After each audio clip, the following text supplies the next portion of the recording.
Welcome into the DNVR Rockies Podcast, brought to you by DraftKings Sportsbook. Now, new customers, when you sign up using promo code DNVR, you can place a $5 bet on any NBA moneyline game, and boom, you get $150 in bonus bets instantly when you win. That's only with code DNVR and only with DraftKings Sportsbook. I'm your host, Patrick Lyons, and joining me today, the golf bro, my favorite of the two. You're at least in my top two favorite golf bros. Oh, I appreciate that. From Big Drive Energy, Spencer Smith. What's going on, buddy? What up, dude? Thanks for having me on. Yeah, we need some good vibes here after the Rockies dropped to 3-11 here in April. Worst record in the National League. They nearly get no hit, but you know what? We're going to try to focus on maybe some more positive things. Look ahead to Mother's Day and Father's Day. Some gifts, early gifts. Love that. If you're not getting, stuff from Pins and Aces, FOCO, all that, all those other free endorsements that we're putting out there, there's some other things that you might want to check out. Did you get a chance to? I know you were getting ready for the watch party for the Nuggets. Big blowout victory on Sunday night. That was fantastic. But did you get a chance to watch any of the Rockies game, or do you ignore the Rockies when they're being no hit? No, I tend to tune in. Okay. I watched a little bit of it yesterday, but not overly. Like Sundays is like more of a golf day for me. So Sure, I was tuned into the golf. It was a good tournament and it was intense towards the end. And I had a pretty big bet on the DraftKings Sportsbook on a guy to win, and he was in a playoff and lost. So didn't get that. But when they're getting no hit, I have this weird thing about the Rockies where I feel like they're impossible to no hit. And I know it's happened 3 times. We'll get into that, but I just feel like that's never going to happen to them. Yeah. No matter how quote unquote bad they are, I just don't think it can happen. At home, even less so, right? No, yeah, Because absolutely. the outfield is just so large. You just got to throw your bat out there, put the ball in play. You're not trying to, go for extra base hits. You just put the ball in play, and it will find a gap, or it will just dunk in over the second baseman's head, whatever it may be. That's why it's only happened the one time there at home, Hideo Nomo. Yeah, well, and thinking about it, this kind of just popped into my head. How many less no-hitters are we going to have in the MLB in general with no shift? That's a great question. We haven't seen one this year. I don't know that we've really come close at all. But what do you right. consider close? Like when do you, as a baseball aficionado, 7th inning is pretty close, like for Luis Castillo, but that's kind of like forgettable. Like there have been several somewhat close no-hit bids in Rockies history, but the only one that I can really remember is Kyle Freeland's in 2017, right?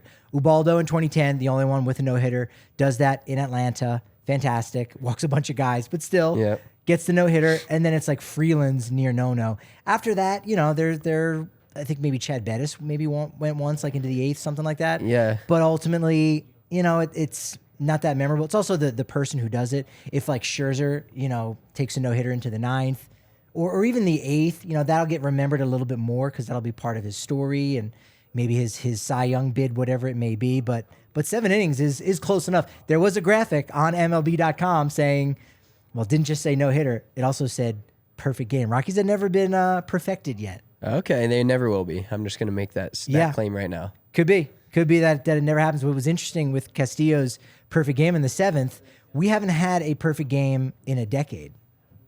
2012 was the last time we had it, and the last person to do it was Felix Hernandez, also of the Seattle Mariners, also in that building at Safeco Field, not T-Mobile Park. So there could have been some ghosts in the building there to maybe help make that happen. It didn't. Jerks and Profar broke it up. So now Luis Castillo's name is not alongside Al Leiter from 96, also Hideo Nomo in 96 at Coors Field, and Clayton Kershaw, who did it back in 2014. So Rockies, they stave off embarrassment just a little bit. They got no hit twice in the same year. That's actually pretty hilarious. Yeah, that's rough. That is definitely rough to see that. I don't know if you noticed. Did you get a chance to go to the home opener this year? A half ago? Yeah, Thursday. I was there. Nice. So Rockies won 1-0, only the 11th time in Coors history. There was a 1-0 game. Rockies have won most of those, believe it or not. The interesting thing that I ended up reading in Jason Stark's article, where he loves all these weird statistical anomalies and stuff, and had somebody actually look up how many in the history of baseball, there's a 1-0 game. The next day, has it ever happened that the first 2 hitters hit home runs. It had never happened until Rockies and Nationals. So Friday, Nationals' first 2 hitters, Alex Call and I forget who was hitting second there, hit a homer after getting shut out the previous day in a 1-0 game. That had never happened in the history of baseball before. Whenever you talk about anything never happening in the history of baseball, it's still like I don't think there's that many things out there. I mean, obviously you can dive deep into a million different stats and find a lot of things that never happened, but pretty like you don't score a run for an entire day and then that next game it's just immediate. The first, was it the first pitch of the game or one of the first couple pitches of the game? They immediately score a run. So I just realized that the Rockies are 5-11 this year. I'm 2-0 though at games. Oh, when you go? Oh, actually, no. In my mind, I was 2-0, but because the Rockies were up 6-2 against the Cardinals when I was there. Oh no! And lost. So never mind. Did you leave with the lead? Because then maybe you could salvage that. No, I watched the whole thing. Unfortunately, that was a backbreaker. Rough. Yeah. That was that the Tuesday game or the Wednesday? The Tuesday. That was Tuesday. So that started their 5-game losing streak, which they'll snap today. We'll get to that briefly here. In a second, but yeah, baseball, with football, scoregami isn't that the fun thing? Yeah. You've never seen that score before. I think, there's probably more baseball games in a single year than there have been NFL games all time. Right? I think that might make sense. Each baseball team, well, now that the NFL is 17 games, but each baseball team individually plays 10 seasons worth of NFL football. Yeah, there you go. So yeah, there's been. Yeah, so I was way off on that. Even in one season of 30, so that's 10 times 30, that's 3,000 season. One MLB season is 3,000 seasons worth of NFL football. Wow. Yeah, and yet there's still things that happen in baseball. You go, that's never happened before. Yeah, it's crazy. That's never happened. That's why you go to a game, because it's just you never know what's going to possibly break out. Someone could get hurt, which is never good. There's been a rash of injuries among shortstops all around baseball. Corey Seager's down for the Rangers. Orlando Arcia from Atlanta. O'Neal Cruz, who would have been exciting to see. That was crazy. That whole scenario, that dude's so fun to watch, just being at a judge-sized shortstop. Ankle snaps, and then there's a brawl going on around him. Yeah, and the catcher's pissed at him. He's in pain. That was very strange. So that was disappointing. It's funny, when Pittsburgh came last year, it was kind of the same team. They're a little bit more exciting now. They got Connor Joe. We'll talk about your guy there. My guy's back. We'll talk about him. But, they've got a lot of young guys. Not too many with swagger. And it was interesting that O'Neal Cruz, having made his debut last year, was immediately the most interesting player, where it was that's the only guy I'm down, on the field during Pirates batting practice to watch. And he's just gigantic. Yeah, well, as a team like the Pirates, they had McCutcheon, now they have him again, which I didn't even know until I saw him. That's fun. But yeah, that's cool. But teams like that, and kind of the Rockies fall into that mold where when you have a player that's that exciting, you don't rush their, AAA, AA, but you got to have guys that people want to show up to the park to watch. Right. And that's, been my whole thing with the Rockies this whole time is everybody's oh, they signed Chris Bryant. That's stupid. No. I go to the park to watch Chris Bryant now. Yes, there's other Rockies, Veen, Tovar, guys that are coming up or guys that are up here that are fun to watch. But having at least a player on a roster that's just borderline, not necessarily a current superstar, but has been a superstar, household name, or projects that way, just helps every MLB team. When you just roll out 9 dudes that no one knows or cares about, it's kind of well, it's a little lame. But baseball is a sport where pitchers can take over, one guy can take over a game, but a hitter, you go 4 for 4, you have a couple doubles, couple home runs, you can win a game for your team. So it's fun to watch those guys and see their development, because you see it more, from single A, double A, triple A, but people that are just Rockies fans, they have a knowledge of who's coming up, but once they're here, it's all right, let's see what this guy's got. Yeah, and there's a lot of guys with upside too. So it's good that the Rockies are going through the growing pains right now with Tovar, who's struggling at the plate a little bit. But you'd rather see him out there learning this. If this is a lost season, the owner pretty much said that, before the season started. Hey, if everything goes perfect, maybe 500, and then everything immediately went to crap, right?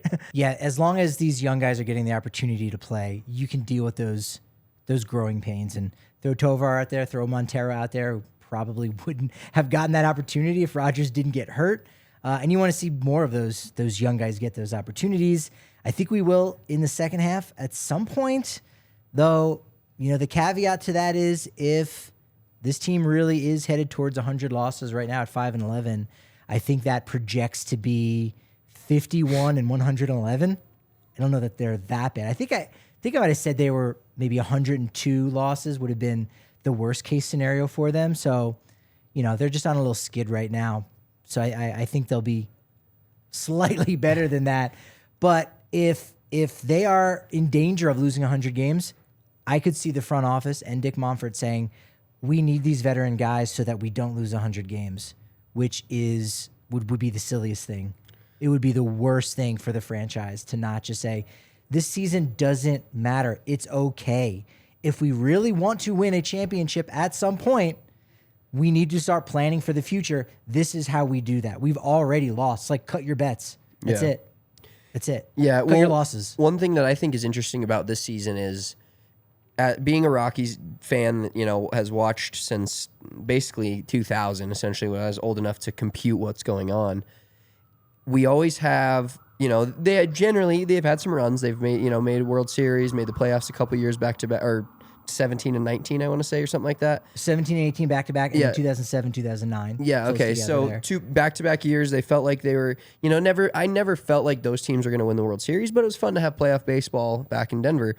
But they always, every season, whether or not they win 80 games or 65 games, have like an god awful stretch. Yeah. But that's usually like June or July. And normally April. And they start the season like every year. Like even this year they did it a little bit. It was a little less, the first two games, you beat the Padres 2 games in a row. You're like, all right, cool, we're cooking.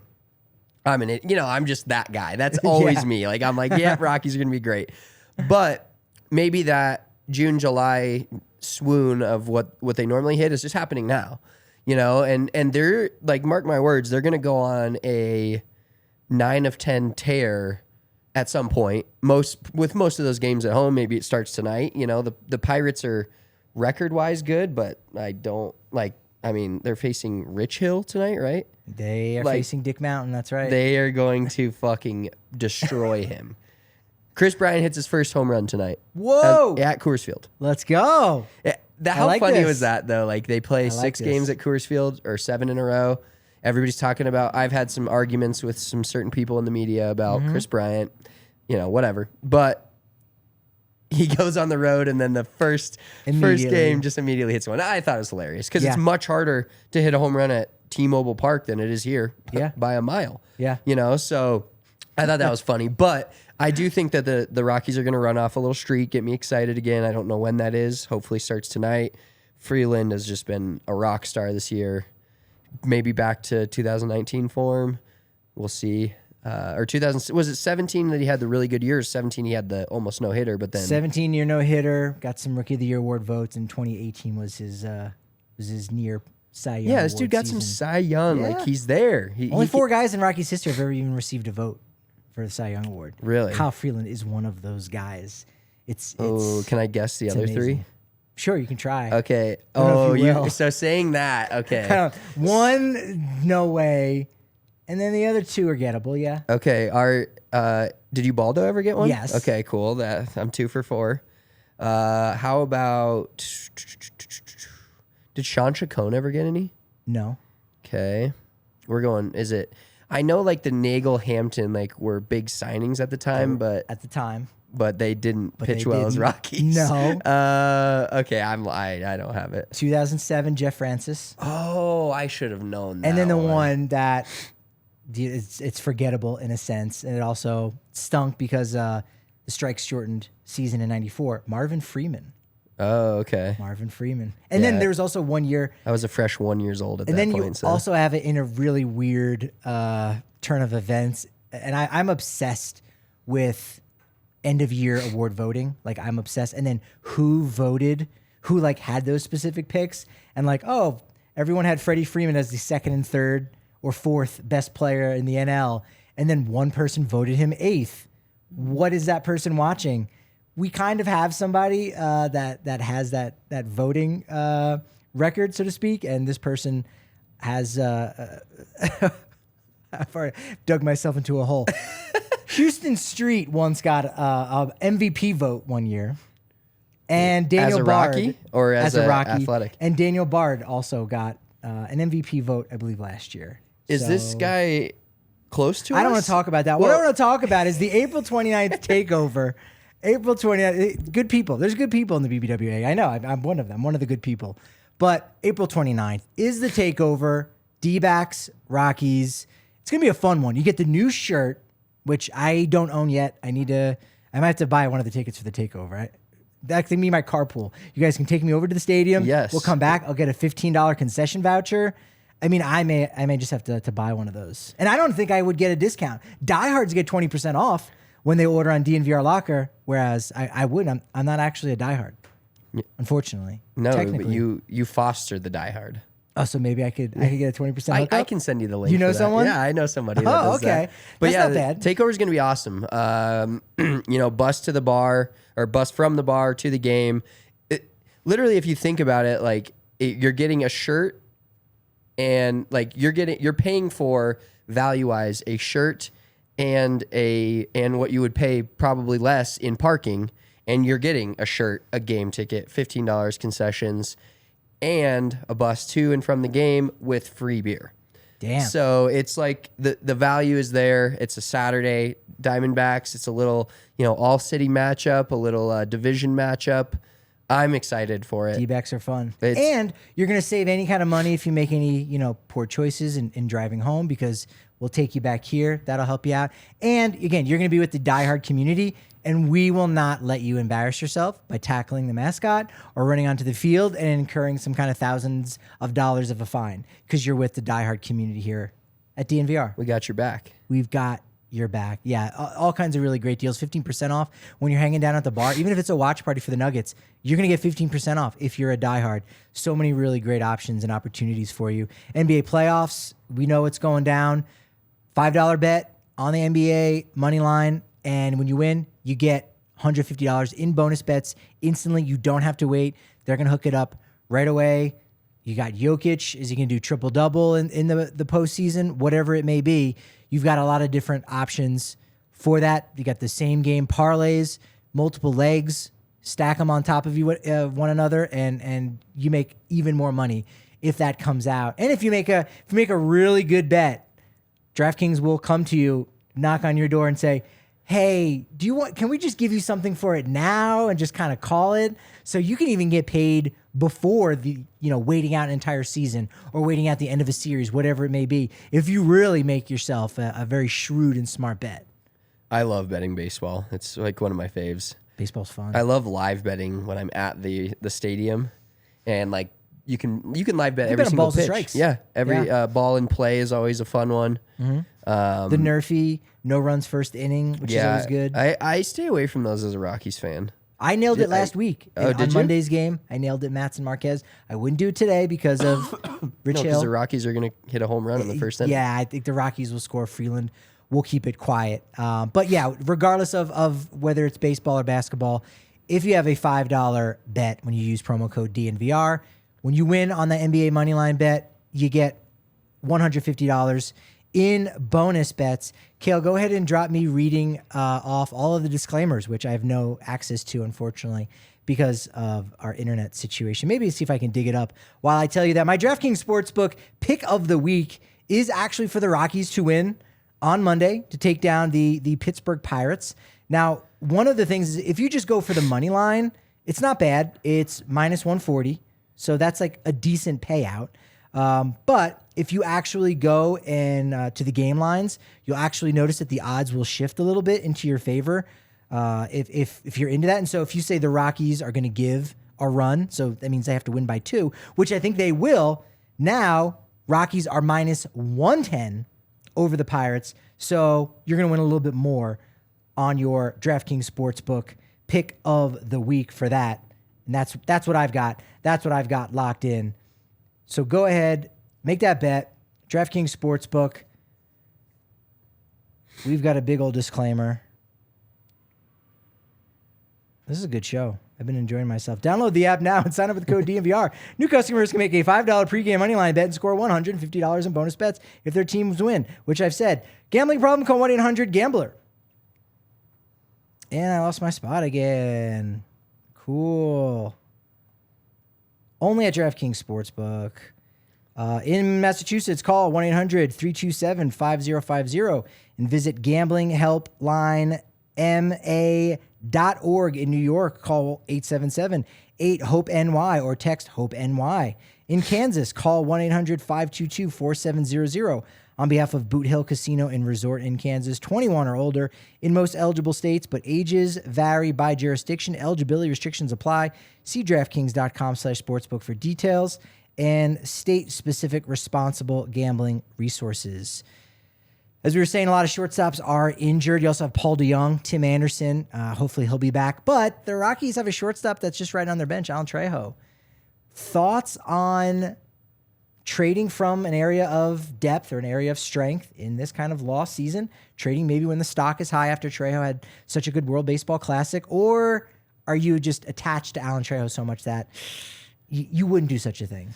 No, I would consider trading him, but the idea that if Brendan Rodgers was healthy and you have a guy that you can, like Ryan McMahon, that can play multiple different positions, I think Trejo right now is too valuable from a depth perspective. Yeah.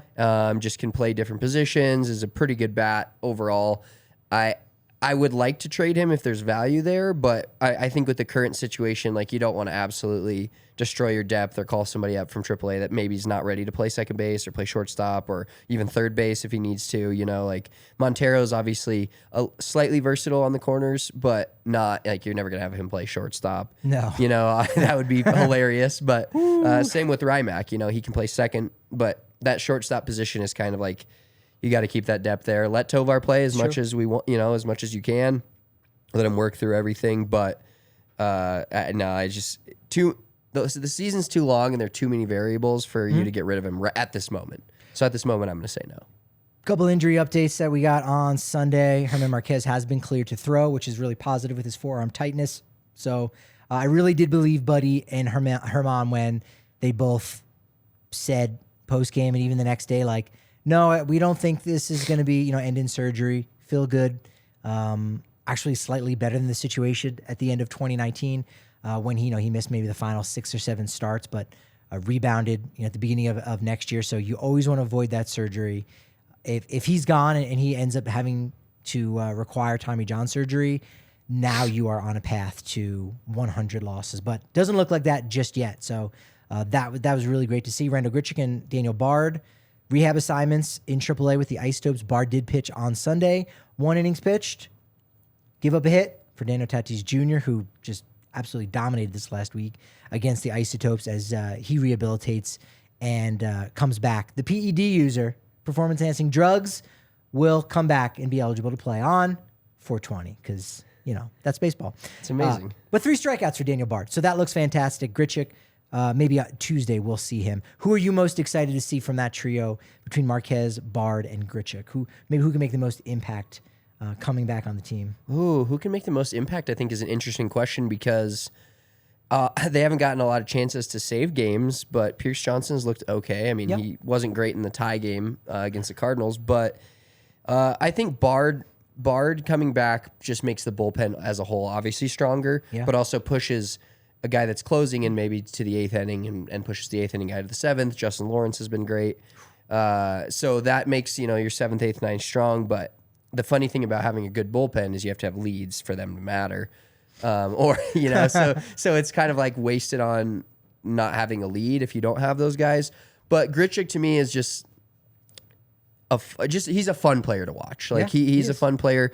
I like Jonathan Daza. I think he's been really solid. Him getting a hit on the DraftKings Sportsbook every night is like minus 400, especially at Coors Field. It's like not even worth taking, unfortunately. He's the new Raimel Tapia, where at a certain point it becomes 1.5 hits. Right. And it's not even a half of a hit. You're like, oh, you just got to get 1 hit. It's like, no, he needs 2 hits for you to cash in on that. Yeah, but who's the better defender? Because I don't know off the top of my head. Grichuk's a pretty above average defender, Grichuk's right? good. He can play center field. I think, and Daza struggled a little bit, I feel like, defensively at the start of this year, but But Daza's is a better defender than Grichuk. Okay, and that's kind of going on the same path down a different road. Is the defense this year has kind of been.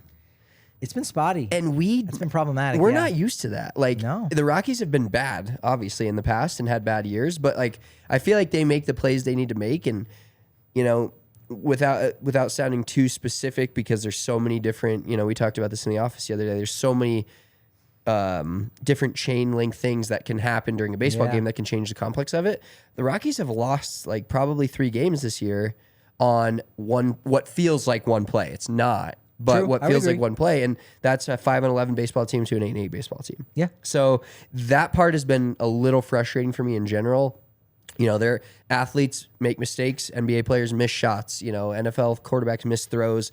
MLB players strike out. They make errors. But it feels like when you're you're already struggling to win games, and you make play like one single play just stands out so much in your mind from a game. It's like, dude, we need to do all the little things correctly. And I feel like that's one of the biggest Rockies issues right now, is they're not doing the little things. Front office, you could say, are not doing the little things. I mean, there's a notable baseball axiom that you're going to win a third of your games, you're going to lose a third of your games. It's what you do in that other third. That's 54 games. So you're guaranteed to win 54 games.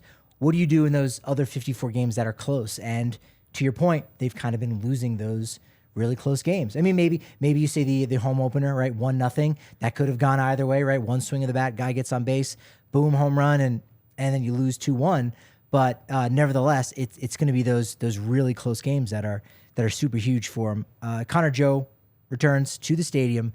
Your guy, you came out the gate right away. His baseball savant numbers have been quite favorable. He's hitting the ball hard, still running hard, doing the thing. Back with the Pirates, the team that originally had drafted him nearly a decade ago. Do you think the Rockies made a mistake in trading him, or at least at the time, and especially now when you kind of look at the roster construction, there might not have necessarily been room for him in the outfield or at first base, and they got a pitching prospect. So, hey, you know what? Best of wishes, Connor Joe. Or do you feel like, no, they should have made room possibly for him in this outfield? Yeah, I am never gonna. I'm biased, but I'm keep Kojo. We should have, because then we wouldn't have had to sign Jurickson Profar. No. I know he's a right-handed. Joe is a right-handed bat. Profar can hit from the left side, so that changes things a little bit. But I feel like you have, they're making move. That's a move right there that just didn't need to be made. That then they had to. Not only did they make that move for whatever reason, we can't delve into their minds, but now they're making a counter move that you could have just kept Connor Joe, and you didn't have to make the Profar move. Yeah, and I think I wouldn't be surprised if the Rockies were shopping, a couple of their outfielders, maybe even Daza, don't know, but Connor Joe, Randall Grichuk, and maybe the return on Connor Joe is going to be better than Randall Grichuk, who you only had a year left on, and so you go, all right, it's. Maybe we're not losing too much. Grichuk can stay a little bit healthier than Connor Joe has in the past. Of course, Grichuk is the one on the IL, not Connor Joe right now. Yeah. But you say, you know what? Yeah, we'll keep Grichuk, trade Joe, and we'll get back, a little bit more in a pitching prospect named Dylan Spain from the Pirates. Actually, no, that was Nick Garcia that they ended up getting in that deal. So who's starting with the AA Hartford Yard Goats. So yeah, we don't know. We can't see beyond those walls. For the Rockies in their front office, but they can flummox us quite a bit. What you might be flummoxed by, or you might not know a ton about, and you might want to learn a little bit more about, and that's the American Raptors. Fantastic team. You're Rugby Town, USA, right down the road, Glendale. They have athletes who have never played rugby before, but they are athletes, so they can adapt, they can adjust. It's actually true of a lot of sports, like in the Winter Olympics, like bobsled and the skeleton. That's not something that kids learn. There's no bobsled league for kids to be in, at least not in America. Maybe Canada has something like that, or Jamaica. Maybe Jamaica now has bobsled leagues for kids. I don't know. But nevertheless, rugby is kind of one of those sports. Some young people do play it, but for the most part, look, if you're a great baseball player, basketball player, football, wrestling, whatever it may be, you can learn the game of rugby and get really good at it. And that's actually what the American Raptors are and what they do. You can go to AmericanRaptors.com, get some tickets for their upcoming season. Stream their games online. Colton Strickler, who hosts the weekly DNVR Rugby Podcast, has some amazing interviews. He'll kind of teach you and get you into the game. If you're looking to learn a little bit more about rugby, especially if you're going down to Infinity Park, which is absolutely an amazing location. So you learn a little bit, you go out, have some fun, and do something this summer. If you don't want to go to Rockies games, if you don't want to go to Coors Field or support the Rockies, that's fine. You have another option in Rugby Town, USA, and the American Raptors.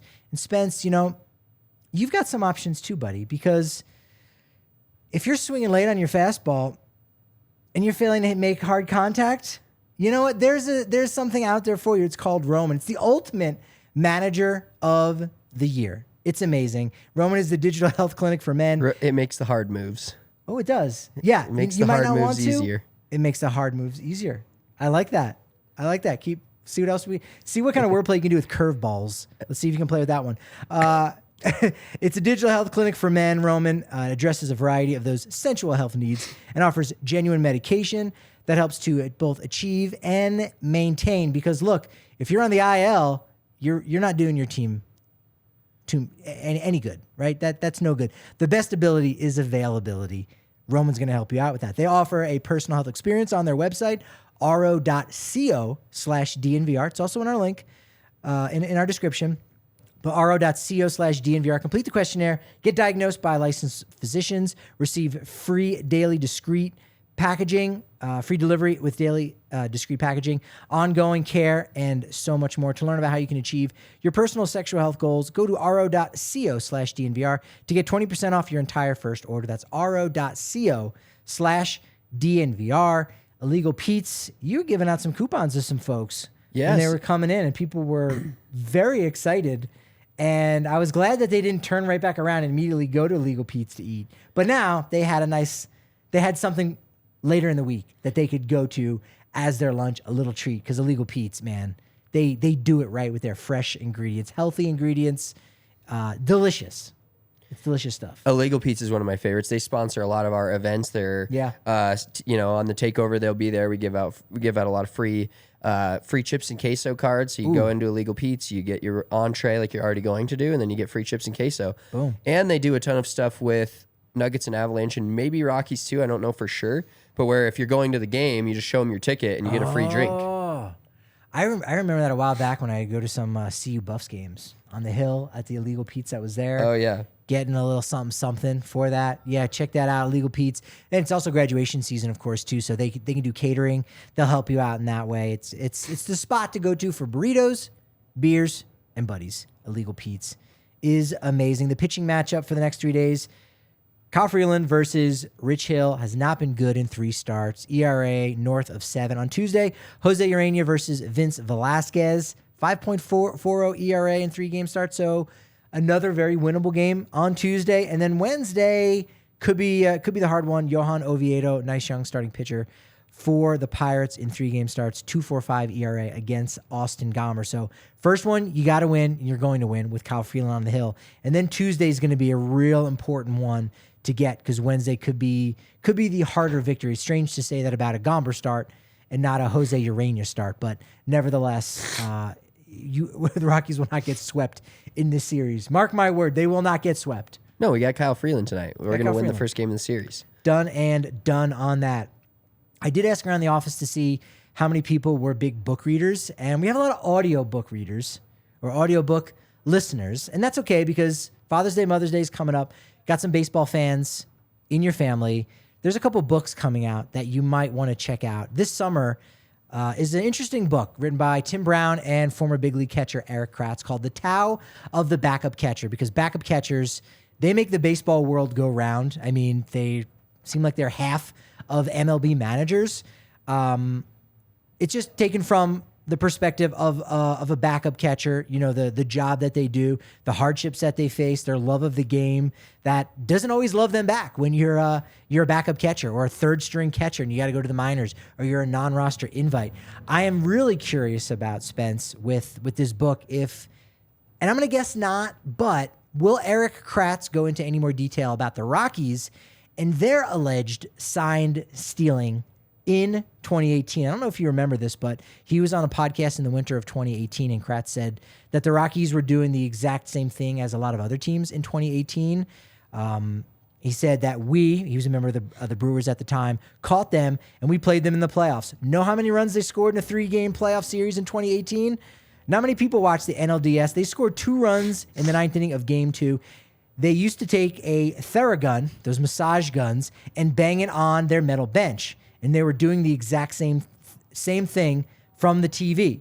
So there you go. If you think no one else was doing it, you are wrong. The difference is the Astros may have taken it a little too far, maybe a little too far, maybe continued to do it, or maybe it's just the fact that they won the World Series and everyone's pissed off about it. Rockies scored 2 runs in 27 innings. Again, not sure if you'd ever heard those allegations that Eric Kratz had put out there about the Rockies in 2018. I had not, but I was at Game 3 and watched Jhoulys Chacín absolutely own us, and I was like, no way this guy's going to come in here in Coors Field and goose egg us. It was snowy. It was cold. It was very cold that day. The one thing that's interesting about... So can you quickly explain to me what the baseball has done for this new, the new pitcher thing where it's like the beeping, or don't they have something in their ear, or was that just a test thing? Yeah, so PitchCom allows the pitcher and the catcher to communicate with one another, which is really nice. Last year, just the catcher could communicate with the pitcher and say, hey, here's the pitch that I want to throw and the location. Now pitchers, if they choose, they can have something on their belt. I want to say Shohei Ohtani might have it in his hat, or he has it somewhere where he's actually memorized the button, so he doesn't have to look down. He can just go from feel. It's amazing. But it allows either the pitcher or the catcher to communicate the call. And so the catcher could literally be throwing the ball back to the pitcher, and the pitcher's already saying, hey, I want a fastball away on this. And that allows for the game to move a lot quicker. You're not looking at signs, and therefore you can't really steal signs. That's awesome to me. It's great. It's great technology. So hasn't been hacked just yet. Is it right? You hire someone, deep in the IT world to hack that. But so basically, is it like the catcher where does the catcher do it from? Do they have a little... When it was originally introduced, a lot of them had it on a forearm sleeve. Okay. And now I think a lot more of them have kind of put it on the top of their thigh, on their shin guard. So it's protected a little bit. Okay. And then right when they go to squat down, or even when they're standing up, they can just go ahead and push that, hide it with their mitt, push it on their shin pad, and then boom, they're ready to rock and roll. That's so awesome to me. Yeah, I love great. that. It's wonderful. I was a catcher as a kid, and so we always used to, especially when there's a runner on second base, you'd have to, mix up the signs and try to figure out, even just in general, a third base coach doing 95 things that don't matter, and then you just catch the one thing, if it if it's a leg rub, then it's all this is on. If it's not, I'm just over there flailing. That's it. But yeah, that's one of the really interesting parts of baseball to me in general, is just all the extra, because there's no huddle, there's no in football you just huddle up and tell everybody the play. There's none of that. It's all got to be communicated with. I used to even paint my fingernails orange, do different things like that. You were a catcher? Yeah. So your pitcher could see your signs a little bit better, right? Because there's kind of shadows there as you squat down between your legs. Exactly. So, yeah. And my favorite sign of all time was just the one middle finger down. I only did it once. Is that brush back? That was a full dink. Oh. We threw AD right at this kid because he was... he had been annoying us for 7 innings, and we were still ahead at the end, and I think we were up 4 runs, and there was 2 outs in the last inning. No one was on, and he was just chirping all day, so I gave the pitcher one, and he didn't actually hit him. He threw it behind him. But okay, all right. We had the ump had some words for us. We had some words for them, and then we just struck him out and finished the game. But there you go. It's always that part of baseball is so fun to me, because when you're watching, even just as a casual fan, you have no clue what's going on there. But there's so many different things that go into. Not only is it just in Little League, it's fastball and just try to throw a strike. Of course, yeah. Here it's hey, no, I want this. A lot of specifics in it. Column or. Box 9, which, you got the 1, 2, 3, 4, 5, 6, 7, 8, 9. You want it, so there's so many different options and so much strategy that goes into the game, which makes it, if you try to learn just a little bit of it and what goes into it, it makes it that much more interesting to watch. Yeah. No, for sure. And again, teams want the edge by trying to get information that maybe they shouldn't have or not supposed to have. And that's that's the next book worth checking out. That did already come out this winter.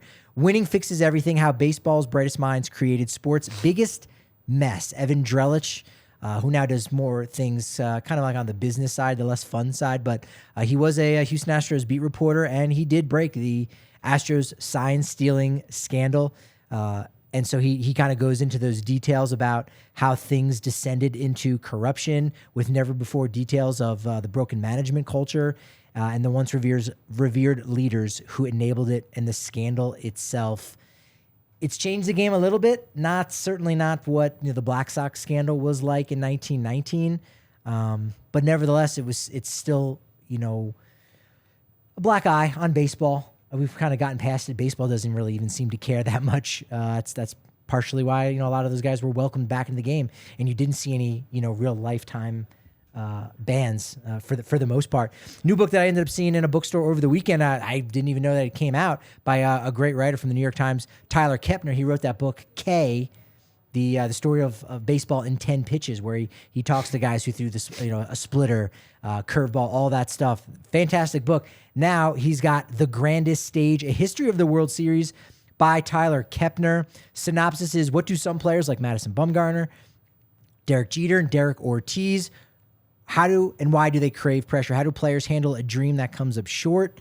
Kepner celebrates unexpected heroes like Bill Wambsgans. You're not going to be able to spell that one. Who pulled off an unassisted triple play in the 1920 World Series. Probes the mysteries behind the magic moments. Did Babe Ruth really call his shot in 1932 at Wrigley Field? How could Dennis Eckersley walk Mike Davis to get to Kirk Gibson in 1988?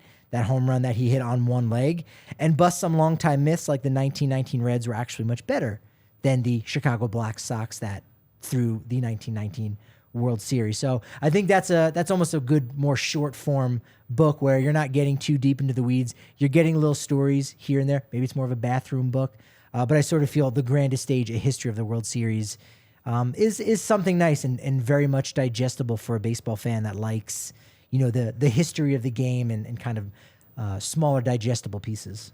Yeah, dude.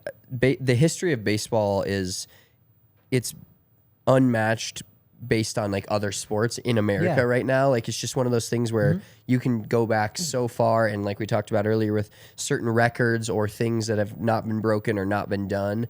It's so amazing that with how many games there are and all the little different things that can happen, how baseball has transformed into what it is now. Like, if you told a pitcher from the 1960s, hey, at some point, like, there's going to be a beeping in your ear or a buzzing, and you're going to, know what pitch to throw based on that. And, you're going to only have 20 seconds to throw this pitch or anything like that. Like, it's evolved a ton, which it needs to. Every sport needs to evolve, but it's never a bad thing to look back at the history and see where baseball was just in general. And like you said, the ones talking about the World Series, I mean, even if you're not a baseball fan, like the World Series is just, you got Joe Buck, and it's just so intense just listening to every pitch can change the game, like other sports. I feel like sometimes, like, obviously there's certain plays that can change the game, but every single pitch matters. And that's what's so crazy about baseball being such a long season in general, is you feel like it's just like this long, and they've even talked about other professional sports that feel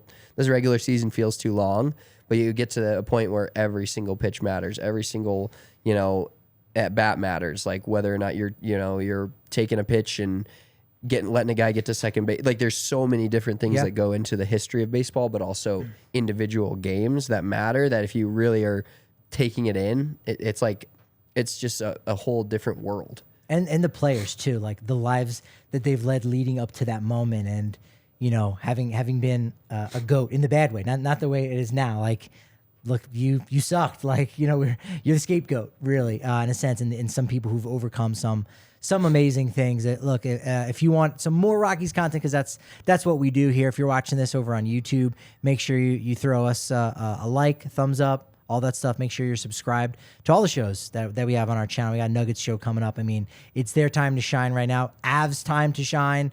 It's the Rockies time to exist. Yes. Exists. We figured it out at DNVR_Rockies on Twitter. At Patrick D. Lyons is where I'm at on Twitter. Spence, let them know. You can find me at Big Drive Spence on Twitter. I'm a good follow when I'm drinking. Not a good follow otherwise. Don't worry. It's pretty much 7 days a week. It's good content from Spence. You know, he backs it up. No, this has been a lot of fun, but you know what they say about baseball podcasts and momentum. It's only as good as your next show. So, of course, we will see you tomorrow at 1 p.m. on the DNVR Sports channel here on YouTube.